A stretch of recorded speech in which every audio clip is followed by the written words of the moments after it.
So I would like to welcome all of you virtually, unfortunately, but still I'm happy that you all are here with us today for the symposium.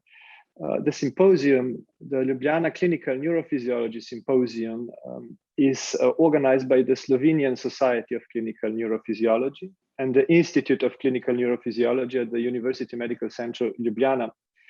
And we will begin the meeting traditionally with the Dr. Janez Faganel Memorial Lecture. So this is already the 37th memorial lecture. It is also the second in a row, I hope the last in a row, of virtual talks. I was really looking forward to welcome today's speaker in Ljubljana personally, but unfortunately we have him online. I'm sure it will be a great lecture nevertheless. And that's why we will also take the opportunity to maybe spend a few minutes after the talk for questions and answers. So please use the form on the right side of your screen to post questions. You can post them during the talk, and then we will read them to our speaker after his talk. It is my great honor to introduce this year's speaker, Professor Giuseppe Lauria. Professor Lauria is full professor of neurology at the Department of Biomedical and Clinical Sciences, Luigi Sacco, at the University of Milano.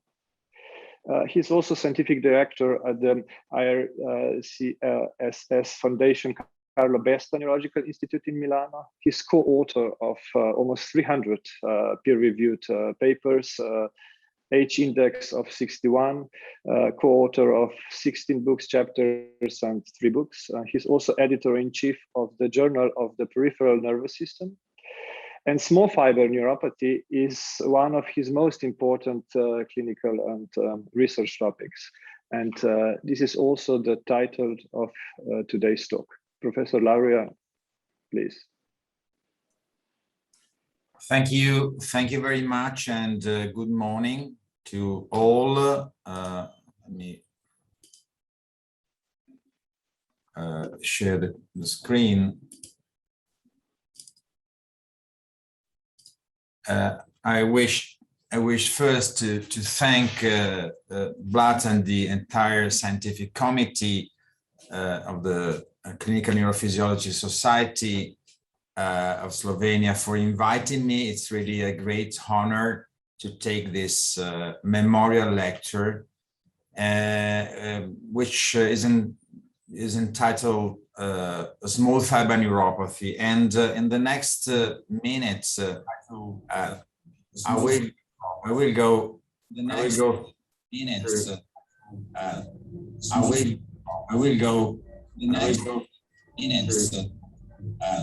Sorry, but I don't know whether the audio is fine or not. Sorry, but I don't know whether I hear an echo. Is that fine? Just move your head. I think it's okay now. Yes, okay, great. I'm sorry, but there was an echo. Okay, in the next minutes, I will go through these topics, some considerations around the features and the functions of these small fibers, how to diagnose small fiber neuropathies, and some new findings from clinical and preclinical studies we have collaborated with. Now, talking about small fiber neuropathy means talking about the function of fibers belonging to the huge group of the high threshold mechanoreceptors, the A delta SC fibers, encompassing a number of functions, which are briefly summarized here. So the response to harmful mechanical stimuli, those related to the functioning of the A beta nociceptors, and leading to, when damaged, a number of symptoms and signs which are clustered within the allodynia and hyperalgesia ones. These nociceptors, as you know, have a long pathway from the primary sensory neurons in the DRG here, reaching the superficial layers of the dorsal horn, and with the peripheral tract down to the most distal part of our body, to the epidermis, where it can be identified. Now, even remaining in the peripheral nociceptor part of this large nociceptive pathway, this complex, the complex functions of these fibers, which are characterized by the presence of a number of channel receptors with different functions, which are summarized here, which are able to translate a different number of stimuli, from pressure to change in the thermal stimuli and others, through the activation of different receptors. For example, the sodium channels, which act in the generation of the small depolarization up to the generation of the action potential, the potassium channels, which role is putting a brake on the hyperexcitability of the membrane, others the HCN2, which modulate the ectopic activity, others like the calcium channel subunits, which modulate the trafficking at the presynaptic terminals, and many others which are involved in the central processing of nociception. One of the most fascinating function of this huge category of fibers is that of the thermal sensation. For example, those fibers convey the cold stimuli, which are mainly represented by the A delta fibers, which are activated not only by cold in the range between 20 and 30 degrees, but also by menthol are present, but also the C fibers, which also can respond to cold stimuli, as has been shown by a number of studies, which has suggested how this C fiber category might provide information for the unconscious thermal regulations that we have. Even the A beta fibers are involved in this, and this has been suggested by fascinating studies showing and demonstrating the reason why we might have the illusionary perception that an objective is heavier when cold rather than warm, because of the innervation of the A beta fibers to the Merkel and Ruffini pressure mechanoreceptors responding to cold to stimuli below 15 degrees. And then what is the category of fibers which are probably more known and relevant in the clinical practice in the field of small fiber neuropathy, that of the fibers, the C fiber, which have a primary role in conveying warm stimuli. They are activated above 30 degrees with a maximal discharge around 40 and 43, but also the A delta fiber participates in the transmission of the warm stimuli in different ways, based on their targeting on the glabrous and hairy skin. And this can explain the reason why we can feel with different times very high level of hot stimuli, whether they involve our glabrous skin or the hairy one. Another peculiar characteristics of these fibers is that in the very distal part, which is the epidermis, so after crossing the dermal-epidermal junction, they lose the enshipment which is provided by the non-myelinating Schwann cells that you see here, recognized by the antibodies against the PMP22 here in red. So leaving this neuronal matter within an ecosystem where a number of other cells which have not only the function to build the epidermis, but have also a number of other functions which have been discovered in the recent years. They are immunocompetent, and they also, the keratinocytes, they also express a number of channels, including sodium channels or the channels which belong to the huge family of the transfer receptor potential, and explaining or actually suggesting that our body, our mucosa as well, are probably represent a huge polymodal mechanoreceptor to which not only the axons but also the cells participate in the transduction of the nociceptive and thermal stimuli, and might have a role also when impaired in the generation of neuropathic pain symptoms. Another fascinating discovery of the last years has been that the targeting of these fibers, which we have simply classified as a delta or C, so in terms of their morphology, their targeting is pretty much regulated by a number of transcriptional factors. One of them, not only, which is not the only one, but one very important, is this RUNX1, which has been found to drive the target into the ectodermal or mesodermal tissues, as you see here. This has driven to a new classification of the nociceptors and their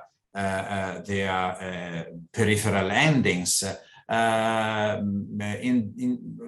covering all the domain of the human sensation, and specifically within that of nociception.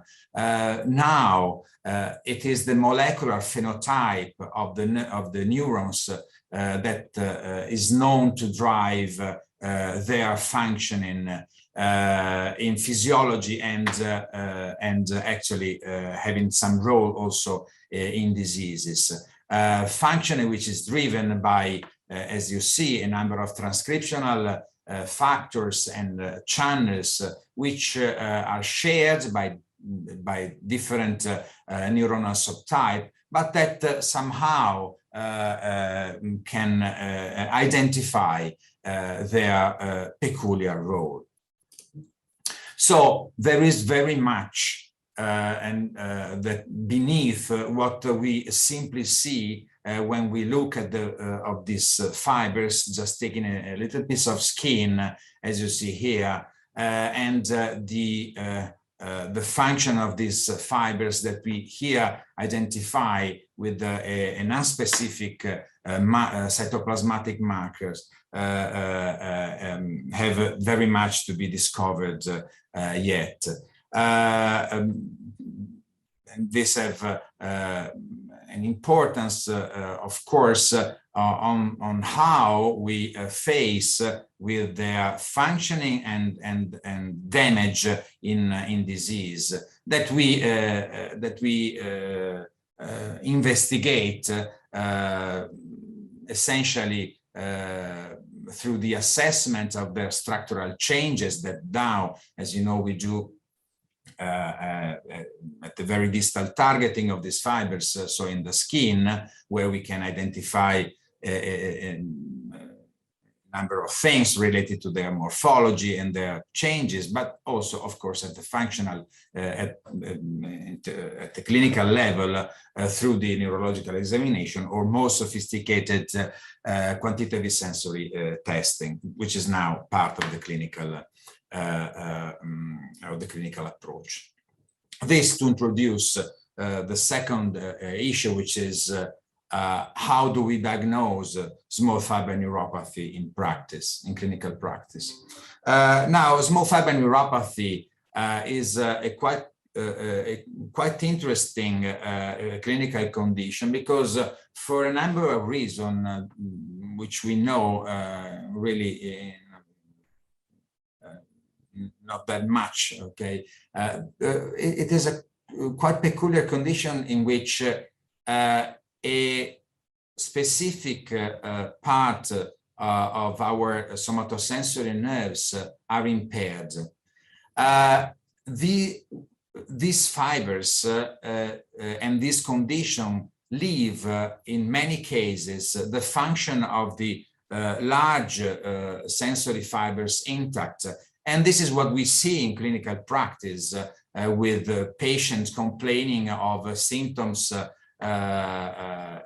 characterized by mainly neuropathic pain, both spontaneous in terms of burning, deep pain, paroxysmal pain, cold sensation, tight sensation, sometimes itching, and evoked pain that we mainly identify at the neurological examination, so allodynia within all the domain of the different stimuli, hyperalgesia or after sensation, and nevertheless also the possibility to identify the negative signs related to their dysfunction, so loss of thermal sensation and the loss of pinprick sensation, even though they are frequently hindered by the large amount of evoked pain. Besides the somatosensory symptoms or the somatic symptoms, many patients have autonomic disturbances within the domain of the cholinergic function, mainly xerophthalmia, xerostomia, or the adrenergic and or the adrenergic, which frequently do not appear as a large dysautonomia like orthostatic hypotension, but much more frequently in terms of skin vessel impairment with a number of changes that we can observe. Overall, this group of disease now recognized as within the term small fiber neuropathy seems to have an incidence of about 12 patients per 100,000 and the prevalence of nearly 50. But this is these figures comes from one only study, epidemiological study that has been performed in the Netherlands a few years ago. The diagnosis of small fiber neuropathy has been thought to be very difficult traditionally, and this is what we have learned from our textbook. Indeed, it is, because actually these fibers has been traditionally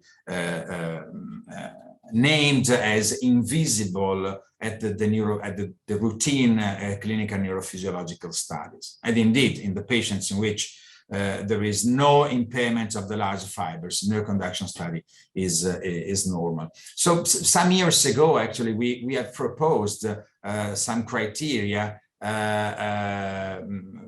trying to be consistent for the practice and the clinical trials. That small fiber neuropathy could be diagnosed when three conditions were met. So the presence of at least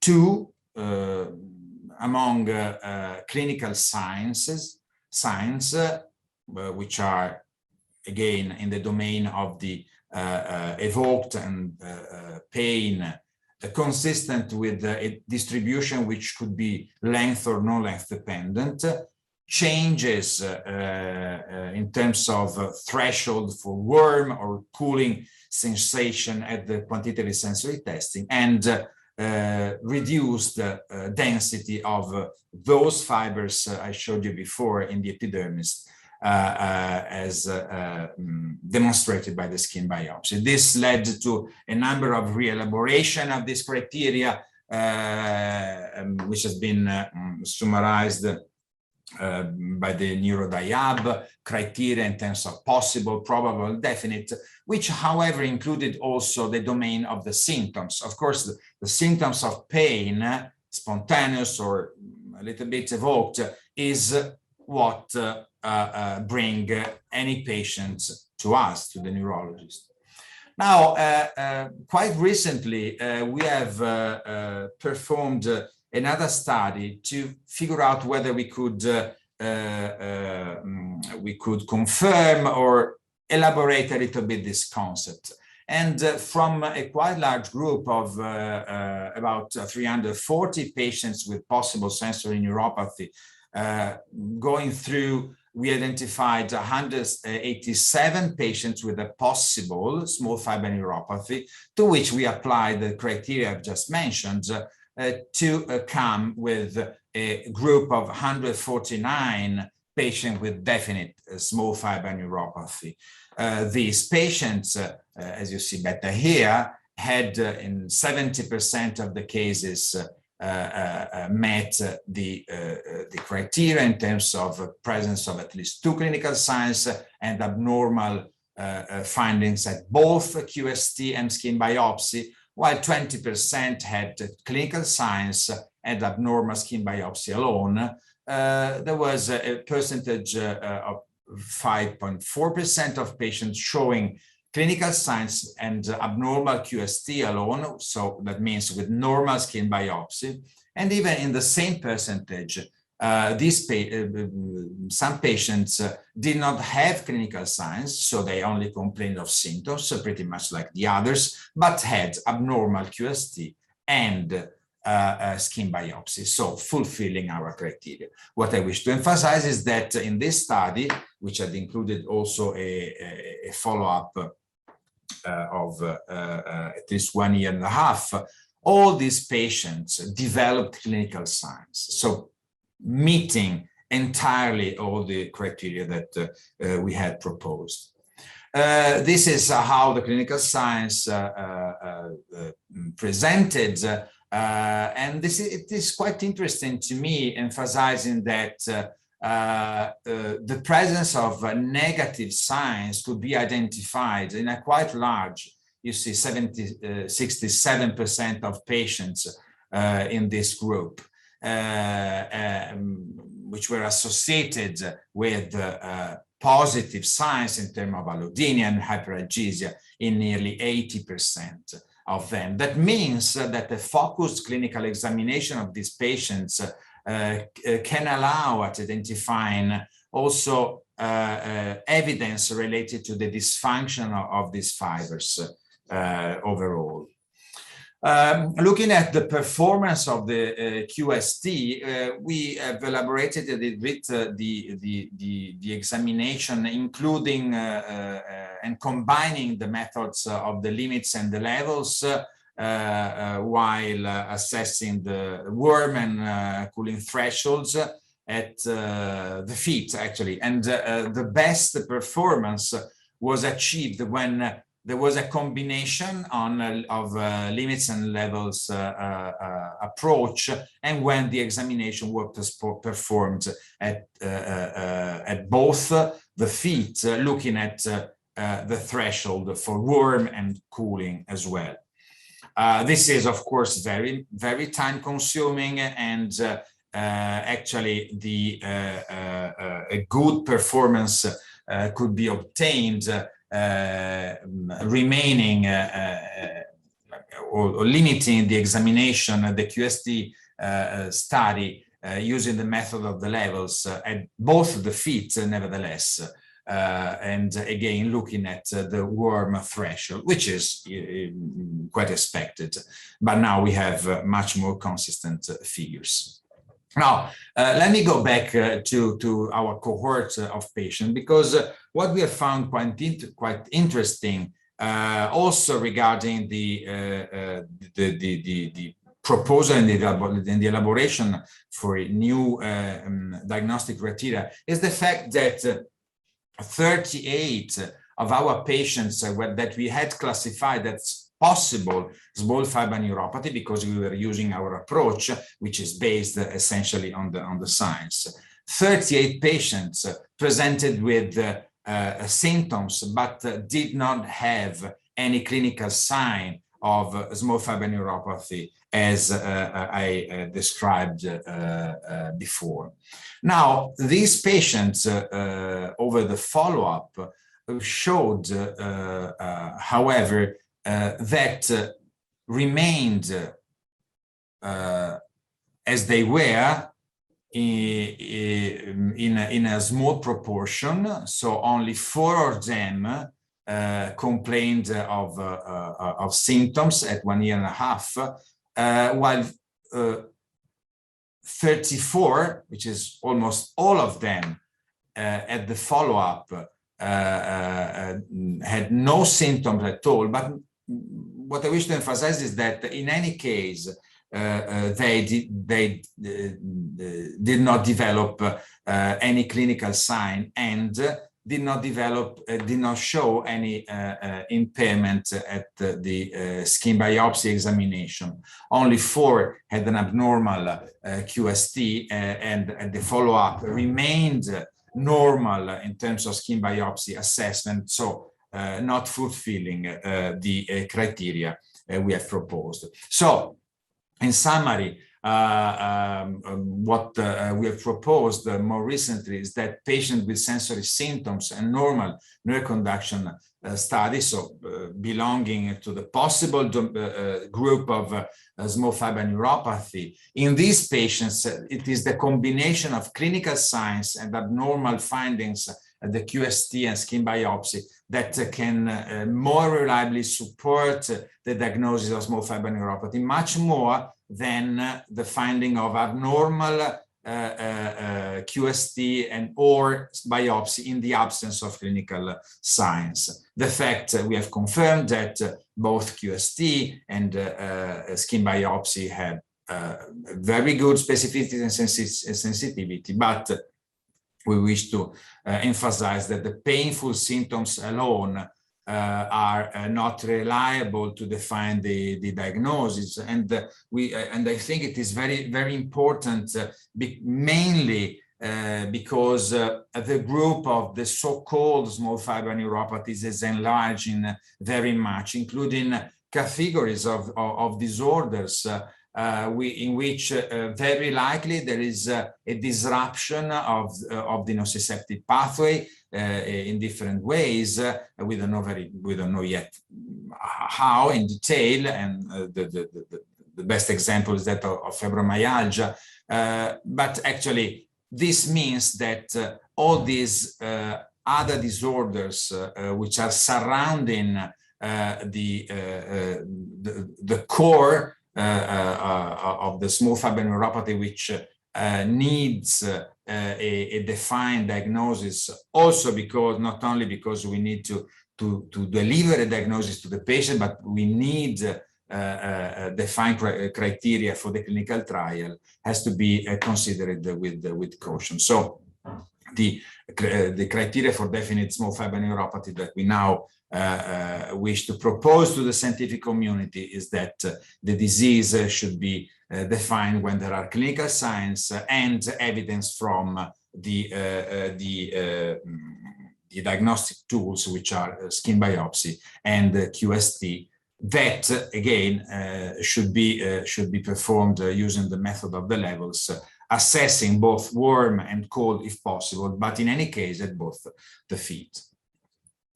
Now, a number of disorders have been associated with the small fiber neuropathy disease or diagnosis. You see this large number of conditions in which we have put in bold those for which there is a much more consistent association, while others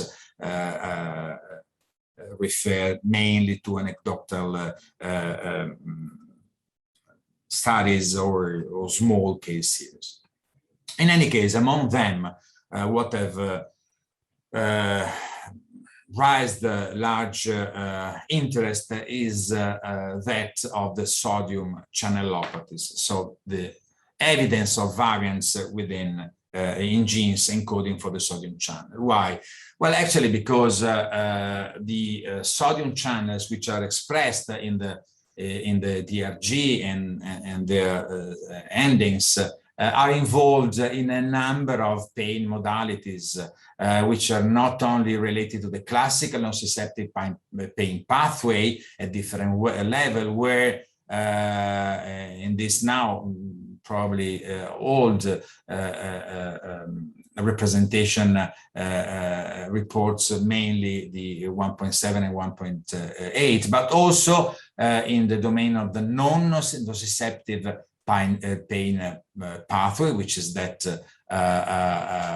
belongs much more to our field, neurology, and even to the atypical pain pathway, which is much closer to cancer, to the cancer pain and the chemotherapy-induced peripheral neuropathies. What also emerged from the bulk of the studies around this topic is that the pattern of response of the variants in these genes may provide some targets for the therapy, but we have to keep in mind that these mutations do not have unidirectional or predictable effects just on the basis of the changing of the functioning of the channels per se. And indeed, the single mutation can have divergent functional effects on different types of neurons, underlining in general that there is a disruption of the system and while providing so far very defined hints. Well, these sodium channels, as I'm certain you know, is a complex of integral membrane proteins based on 4 alpha subunits that makes the ion sensitive pore, to which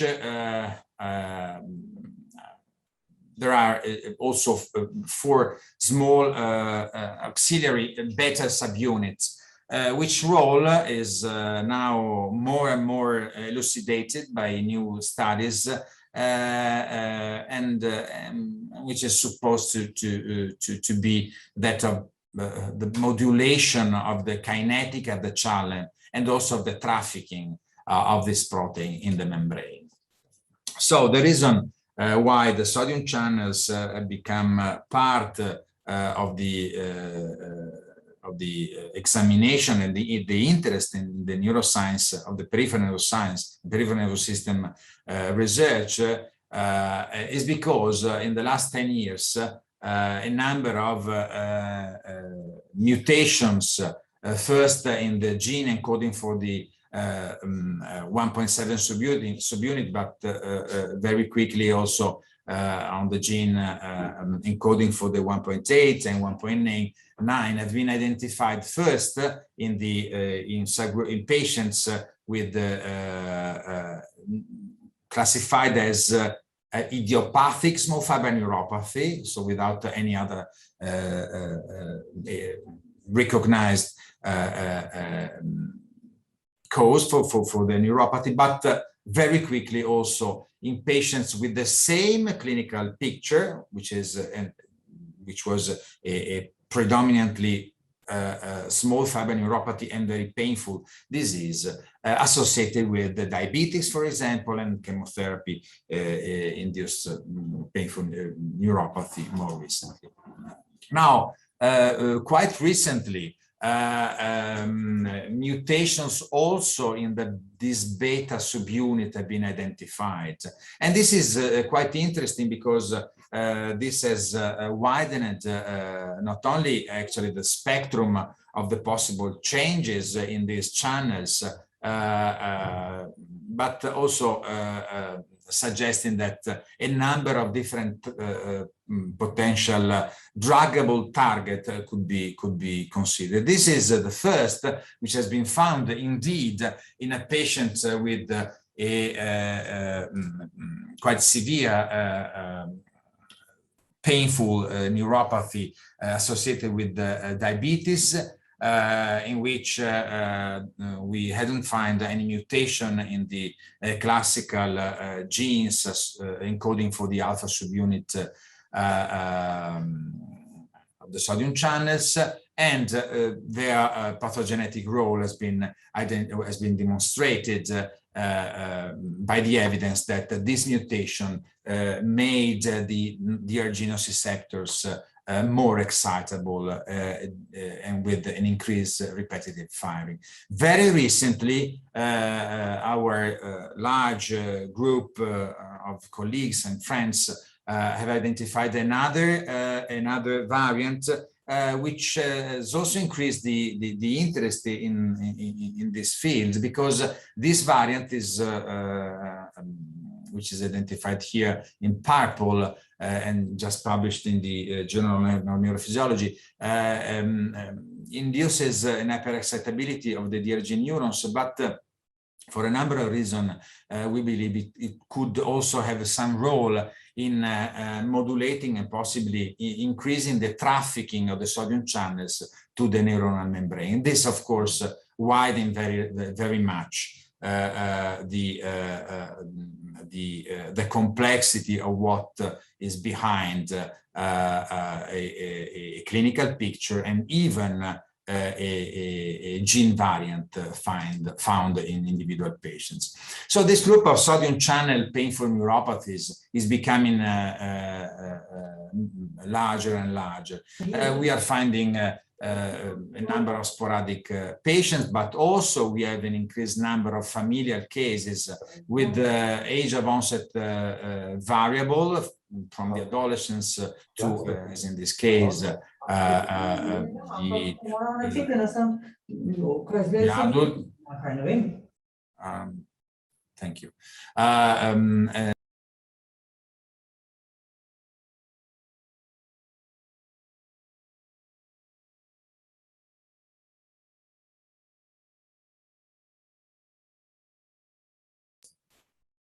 I'm sorry, but there was something popping up.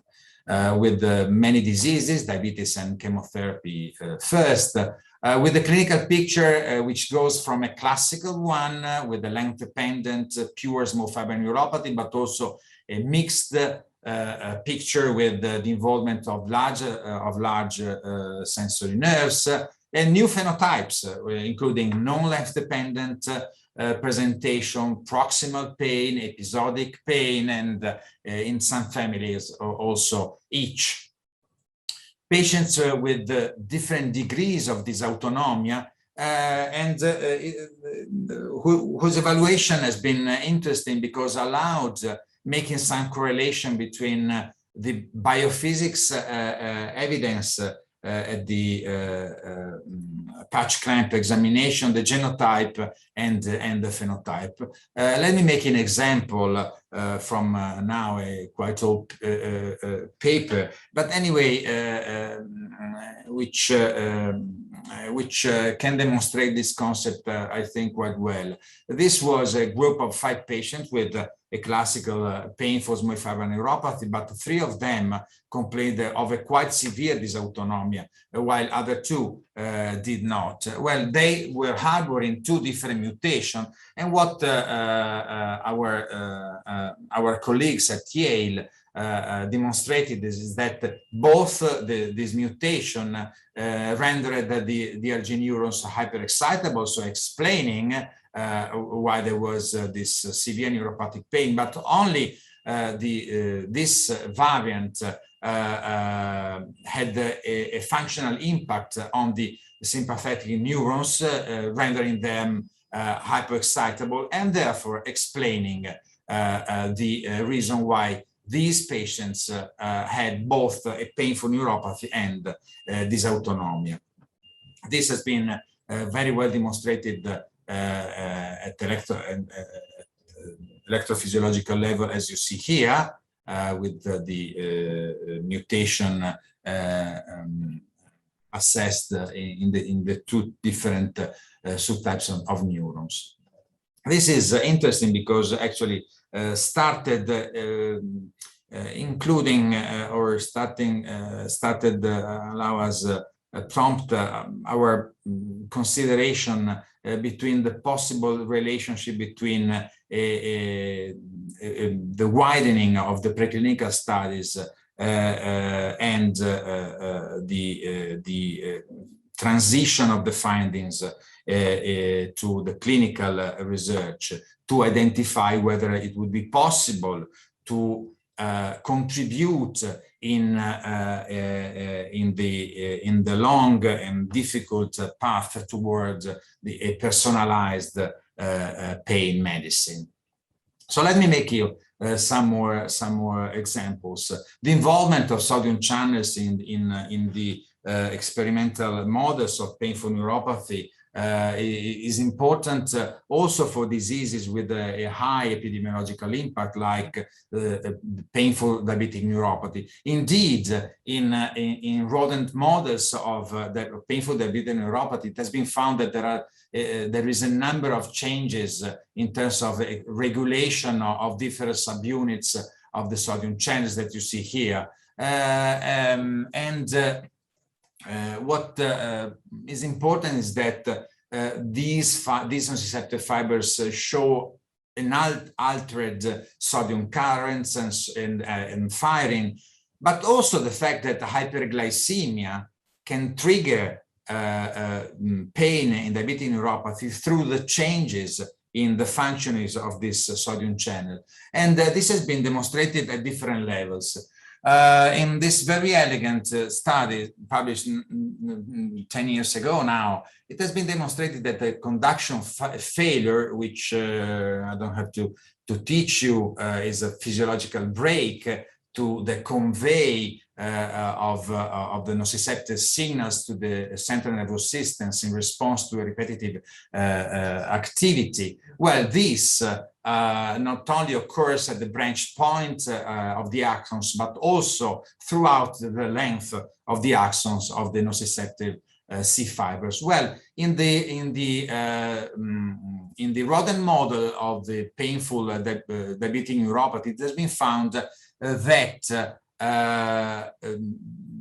this condition reduces also the degree of this conduction failure, so actually impairing this physiological break. And what more important has been identified is that the blocker of the 1.8 subunit, which is that driving the action potential, can markedly enhance this conduction failure, so bringing back the system to its physiological function. Now, this has been an important stream of studies because, well, the administration to these models of methylglyoxal, which has been found actually even to discriminate at a certain level between painful and painless diabetic neuropathy. Well, methylglyoxal reduced a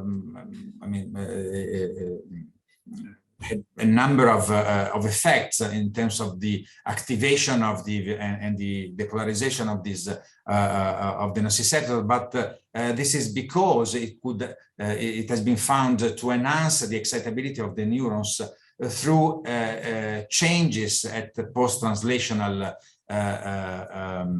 level in the 1.8 subunit, while at the same time also promoting the slowing activation of the 1.7, which works at the generation of the small depolarizing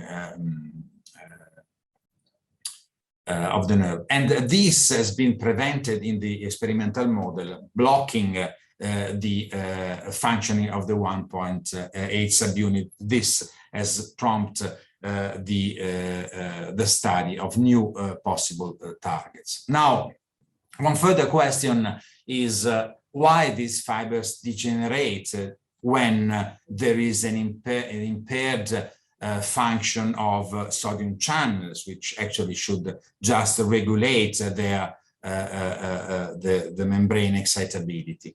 Again, some answers came from the assessment of the effect of mutation we have found in patients, like in this case, in patients complaining of severe painful small fiber neuropathy associated with dysautonomia, with a clear-cut effect on the DRG neurons. Well, in vitro studies showed that this mutation could reduce the growth of the neurite, and that the inhibition of the sodium calcium exchange could revert this impairment in the neurite growth, and this was even prevented by carbamazepine. And more recently, other studies again on this model showed that also targeting the bioenergetic burden and the mitochondrial damage through the exposition of the cell cultures to dexpramiprazole was able to revert and prevent actually this impairment. Through that, we've been able also to develop a new animal model of small fiber neuropathy, which is that of the zebrafish, in which we have transferred exactly this mutation, finding that, like in humans, this causes an impairment, a degeneration actually of the sensory neurite in the caudal fin, along with an impaired behavior of the fish when exposed to a different thermal sensation, therefore recapitulating the impaired thermal sensation that patients can have when harboring this mutation. Now, all that, as I told you before, is bringing some hints to what is for us and should be for all of us actually the most important question. Can we be able to contribute in a concrete way to provide patients with a personalized treatment for neuropathic pain, which is actually really very, very difficult. Now, quite recently, the group in Maastricht, we are collaborating with for many, many years, have developed this and carried out this clinical trial in which they have demonstrated that lacosamide, which is a sodium channel blocker, could provide a satisfactory pain relief in patients with painful small fiber neuropathy compared to placebo. But what was of particular interest is the fact that some were patients with harboring some types of mutations responded to lacosamide, whether others did not. And actually, we are very much interested in the non-responder patients. And we have found that some of these mutations, including the one we have used to create those in vitro and new zebrafish model, were those found in non-responder patients. This has been demonstrated in this nice in vitro study, which showed actually that there is a differential effect of lacosamide on different variants. This is quite important because one of these variants we have found through the work of Mirna Andelic, who is up here, a PhD student in my lab here, that this variant induces a different expression of the 1.7 subunit in the keratinocytes of patients with painful as compared to painless or other type of neuropathy. So suggesting that there are some changes also at the cellular level in that ecosystem I told you before, which seems to be more and more important, not only in physiology, but also in pathology. And not only, also the 1.8 subunit that you see here in blue is much higherly expressed in painful small fiber neuropathy as compared to controls and pain cell neuropathy, and which has been confirmed by a quantitative PCR finding. So, in conclusion, small fiber neuropathy is an interesting and neuropathic pain disorder whose field is expanding more and more with the new type of clinical pictures, different course and different types of treatment. We believe it is a good model for research in neuropathic pain in humans and translating from humans to cell and in vivo models and back. We are learning very much from the sodium channelopathies, and these variants we are finding, and others, of course, are shedding light on individual susceptibility and possible steps toward a personalized treatment for our patients. So thank you very much for your attention and again for this invitation. These are all the collaborators we've been working in the last 15 years. Thank you very much. Thank you, Professor Lauria. This was really an excellent overview of the very hot topic in peripheral neurology and great translational talk. So we have a couple of minutes for a few questions. If I may start with one question, which is there a rationale for doing a skin biopsy in the affected body part instead of distal leg only in non-length dependent pattern? Well, what we do in clinical practice essentially is referring to the normative data. So what we suggest very much is to in the length dependent patients use that approach. Of course, in the non-length dependent, one issue is what we find is normal or not. That means, do we have normative data in support of our clinical response? In the atypical forms, my suggestion is to perform a skin biopsy on the affected and non-affected side of the body. And actually, in the non-length dependent, like sensory neuronopathy, making a proximal biopsy could provide finding that could be referred to some literature findings and own lab normative references. Okay, thank you. Another question is, do you see a role for cutaneous silent period testing in small fiber neuropathy? This would not be so much dependent on the strict collaboration of the patients, except for activating a target muscle. So well, do you ever use it?